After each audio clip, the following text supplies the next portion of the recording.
Assalamualaikum warahmatullahi wabarakatuh. Hamdan katsiran tayyiban mubarakan fih kama yuhibbu rabbuna wa yardah. Asyhadu an la ilaha illallah wahdahu la syarikalah wa asyhadu anna Muhammadan abduhu wa rasuluh la nabiyya wa la rasula ba'dah. Rabbi shrah li sadri wa yassir li amri wahlul 'uqdatam min lisani yafqahu qawli. Anak-anak Ustaz yang dirahmati oleh Allah Subhanahu wa taala, apa kabar semuanya? Udah lama nih kita nggak dengar yel-yel Al-Fatih. Yuk kita pakai yel-yel Al-Fatih terlebih dahulu yuk. Apa kabar anak-anak Ustaz semua? Alhamdulillah, luar biasa. Belajar Al-Quran, mengamalkan sunnah, kita bisa. Allahu Akbar. Masya Allah anak-anak Ustaz semua. Semoga tetap semangat ya nak untuk belajarnya. Baiklah anak-anak Ustaz yang dirahmati oleh Allah Subhanahu wa taala. Kali ini Ustaz berada di lingkungan sekolah kita, karena ketepatan sekali dengan materi yang akan kita bahas di tema 3 tentang peduli terhadap makhluk hidup. Anak-anak Ustaz yang dirahmati oleh Allah Subhanahu wa taala, sebagaimana yang anak-anak Ustaz lihat ini, sekarang Ustaz sedang berada di bawah pohon. Ini ada pohon matoa. Nah, kita pada kali ini akan membahas tentang peduli terhadap tumbuhan yang ada di sekitar kita. Anak-anak Ustaz pastinya sudah menonton video ya yang kemarin Ustaz kirim. Dari video tersebut yang lebih kurang ada 4 menit, Ustaz menampilkan tentang berbagai macam tumbuhan dan berbagai macam kenampakan alam yang ada di Indonesia. Juga di awal video di situ ada sebuah tanaman yang tumbuh, yang awalnya biji kemudian tumbuh jadi sebuah tanaman. Nah, Ustaz yang dirahmati oleh Allah Subhanahu wa taala, dan kemarin juga Ustaz sudah lihat ya, anak-anak Ustaz sudah memberikan informasi serta komentarnya. Juga ada yang bertanya tentang berkaitan dengan materi kita. Ada yang bertanya bagaimana cara kita menjaga lingkungan Ustadz, bagaimana cara tumbuh kembangnya tumbuhan. Nah, pada kali ini kita akan membahas sekaligus menjawab pertanyaan-pertanyaan anak Ustadz yang dirahmati oleh Allah Subhanahu wa taala. Baiklah anak-anak Ustadz yang dirahmati oleh Allah Subhanahu wa taala, perlu kamu ketahui bahwasanya sesungguhnya negara Indonesia ini memiliki kekayaan alam yang sangat banyak. Tumbuhan-tumbuhan yang ada di Indonesia ini sangat banyak. Coba lihat tumbuhan yang ada di sekitar kamu, pasti berbagai macam jenis dan rupanya. Ada bunga, ada pohon buah, dan juga banyak sekali tumbuhan-tumbuhan yang membuat pandangan kita menjadi segar, membuat udara yang kita hirup itu menjadi segar. Nah, tumbuhan-tumbuhan ini memiliki bagian-bagiannya masing-masing, sehingga tumbuhan ini dapat tumbuh dan hidup. Seperti yang dalam video tersebut, ada tumbuhan yang dari kecil kemudian disiram air, tumbuhan itu tumbuh besar. Nah, anak-anak Ustaz yang dirahmati oleh Allah, tahukah kamu bagian-bagian tumbuhan yang ada? Nah, kita akan membahasnya langsung praktek.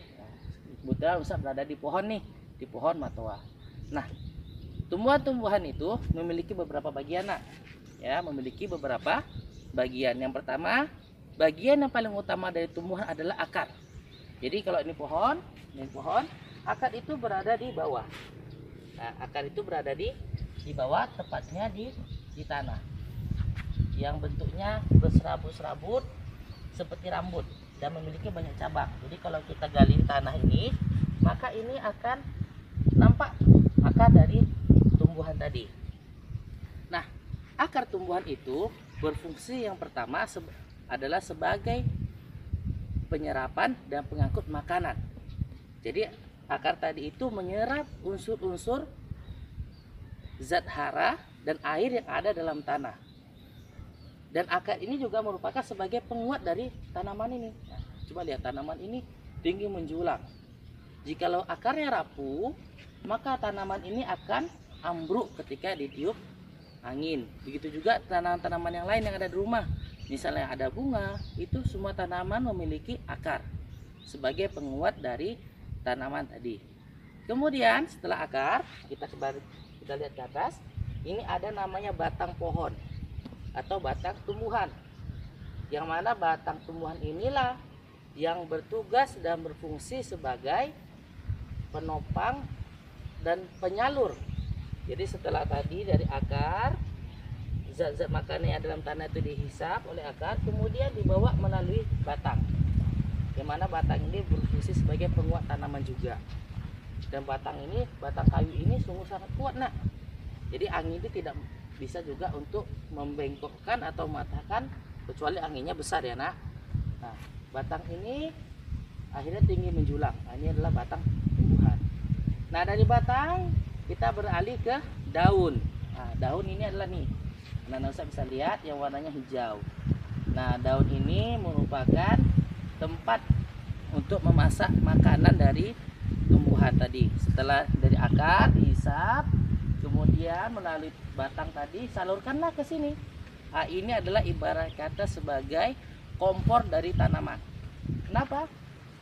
Tanaman itu bisa melakukan namanya fotosintesis atau proses pemasakan tanaman. Jadi fotosintesis itu dalam tanaman itu yang pertama memerlukan matahari, ya, itu matahari di siang hari. Kemudian memerlukan yang namanya CO2 atau karbon dioksida, yaitu hasil udara. Ini kita menghirup udara nih. Kita menghirup oksigen. Ketika kita mengeluarkannya, keluar namanya karbon dioksida. Diserap oleh daun. Kemudian di daun ini diolah, yaitu menjadi oksigen lagi yang kita hirup dan menjadi makanan untuk tumbuhan. Nah, makanan yang ada dalam tumbuhan ini kemudian akan diangkut, disalurkan lagi kemana? Selanjutnya adalah ke bunga. Nah, coba lihat di atas ini nak, ini ada bunga. Pohon matoa kita di sekolah ini sudah mau berbuah nih, sudah ada bunganya. Nah, itu bisa lihat ya bunganya.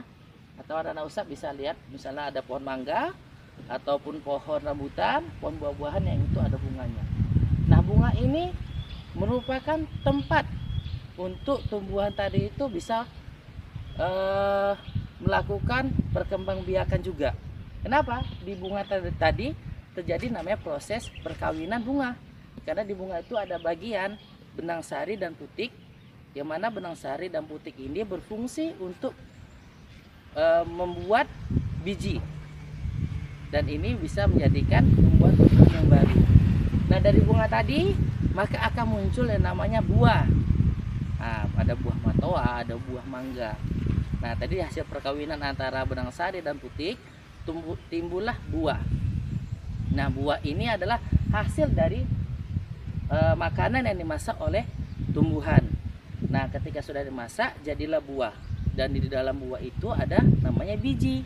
Nah, biji tadilah juga bisa menjadi tempat berkembang biaknya tumbuhan. Misalnya matoa ini menghasilkan buah matoa. Pasti anak-anak Ustaz sudah pernah makan buah matoa.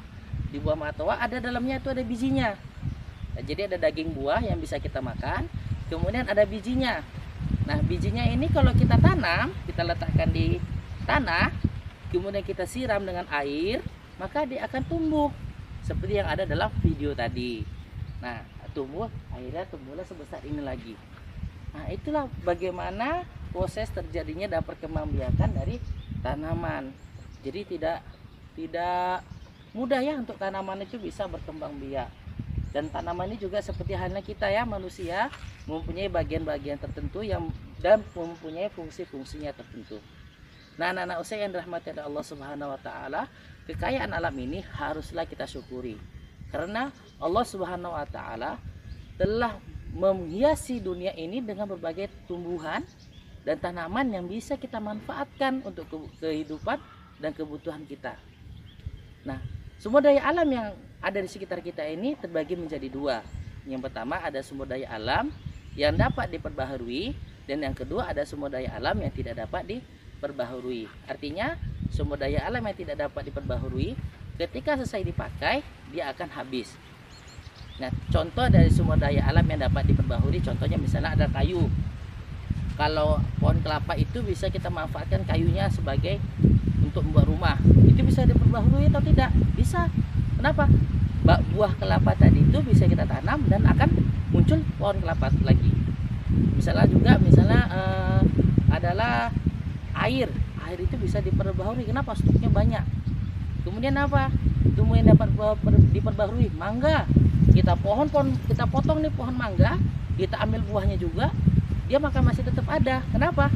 Pohon mangga tadi dapat tumbuh lagi melalui biji buah mangga tadi. Itu adalah contoh sumber daya alam yang dapat diperbaharui. Adapun contoh dari sumber daya alam yang tidak dapat diperbaharui misalnya adalah minyak bumi. Yang sekarang kita rasakan hasilnya seperti misalnya ada bensin, ada solar. Nah, itu adalah si minyak bumi. Kemudian apa? Batu bara, itu tidak dapat diperbaharui. Besi, emas, perak, dan bentuk barang tambang itu adalah sumber daya alam yang tidak dapat diperbaharui. Nah, anak-anak Ustaz yang dirahmati oleh Allah Subhanahu wa taala, begitu kaya kan negara Indonesia ini penuh dengan sumber daya alamnya yang sangat melimpah. Nah, kita sebagai seorang anak bangsa haruslah memanfaatkan kenikmatan sumber daya alam yang telah diberikan oleh Allah Subhanahu wa taala dengan sebaik mungkin, dengan cara memanfaatkannya sesuai dengan kebutuhan kita. Kita tidak boleh merusak lingkungan yang ada di sekitar kita. Contohnya misalnya membuang sampah sembarangan, maka ini dapat menyebabkan banjir. Misalnya lagi menebang hutan dan membakar hutan demi membuka lahan pertanian, ini bisa menyebabkan longsor dan banjir juga. Makanya kita harus jaga dan sayangi tumbuhan yang ada di sekitar kita. Baiklah anak-anak Ustaz yang dirahmati oleh Allah, inilah materi penjelasan dari video yang kemarin Ustaz kirim. Nah, semoga dari apa yang Ustaz sampaikan tadi itu dapat menjadi faedah untuk kita semua. Demikian dari Ustaz, kita tutup dengan doa kafaratul majelis. Subhanakallahumma wa bihamdika asyhadu an la ilaha illa anta astaghfiruka wa atubu ilaik. Assalamualaikum warahmatullahi wabarakatuh.